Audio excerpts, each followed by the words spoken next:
윤석열 전 검찰총장의 장모 구속으로 사무장병원 근절에 대한 국민적 요구가 높아지고 있음에도 불구하고 사무장병원을 근절할 수 있는 특사경법은 국회에 잠자고 있어서 이에 대한 조속한 처리를 촉구하기 위해서 이 자리에 섰습니다. 국회는 사무장병원 근절을 위한 특사경법을 조속히 처리해야 합니다. 국민의힘은 사무장병원 근절을 위한 특사경법 처리에 협조해야 합니다. 윤석열 전 검찰총장의 장모 최은순 씨가 징역 3년을 선고받고 법정 구속됐습니다. 사무장병원을 불법 개설 운영하며 22억 9천여만의 요양급여를 편취했기 때문입니다. 법은 만인 앞에 평등해야 합니다. 법정 구속될 정도의 사안임에도 6년 전 검찰의 첫 번째 수사에서 최 씨를 제외한 동업자 3명만 기소되어 유죄를 받았습니다. 왜 최 씨만 무혐의 처분이 내려졌는지, 누군가의 개입은 없었는지 면밀히 조사되고 반드시 밝혀져야 할 것입니다. 이번 판결에서 주목해야 하는 또 하나의 핵심은 사무장병원입니다. 병원을 개설할 수 없는 사람이 병원을 불법으로 개설 운영하는 사무장병원은 국민의 생명과 안전, 건강을 지키는 것보다 영리 추구를 최우선으로 합니다. 사무장병원은 일반 병원보다 평균적으로 병실당 병상수가 2개 더 많고 의료인 고용 비율은 5.2%나 낮습니다. 주사제 처방률과 상기도 감염 항생제 처방률 역시 일반 병원보다 각각 13%, 11.1% 높습니다.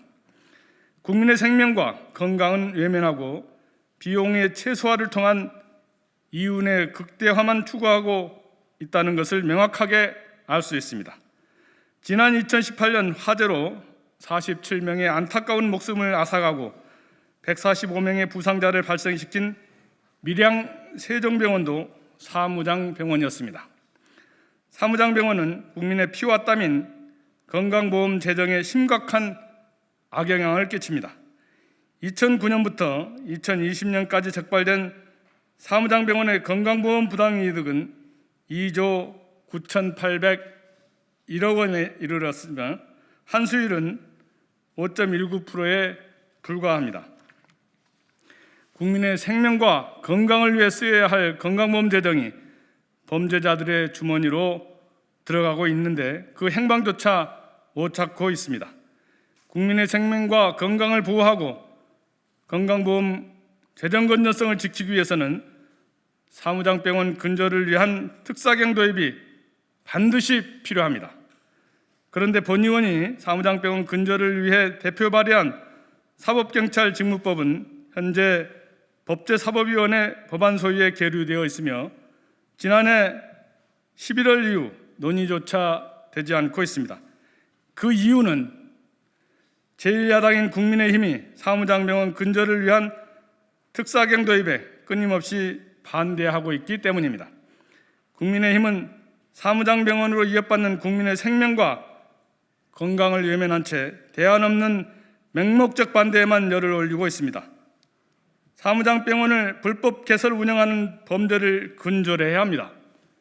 사무장병원으로 부당하게 이득을 보는 사람을 처벌하고 또한 편취된 부당이득은 끝까지 환수하여 대한민국의 공정성을 지켜야 합니다. 이를 위해 국회가 특사경법을 반드시 다음 임시회에서는 처리해 주시길 강력히 요청합니다. 마지막으로 국민의힘에 다시 한번 촉구합니다. 무엇이 범죄인지를 알고 어떻게 해결해야 하는지를 알고 있음에도 아무런 조치를 하지 않고 그들을 비유하는 것은 범죄를 방치하는 것을 넘어 그 범죄에 동참하는 것과 다름없습니다. 국민의힘도 특사경법 처리에 협조하여 사무장병원 근절에 함께 해주시길 바랍니다. 고맙습니다.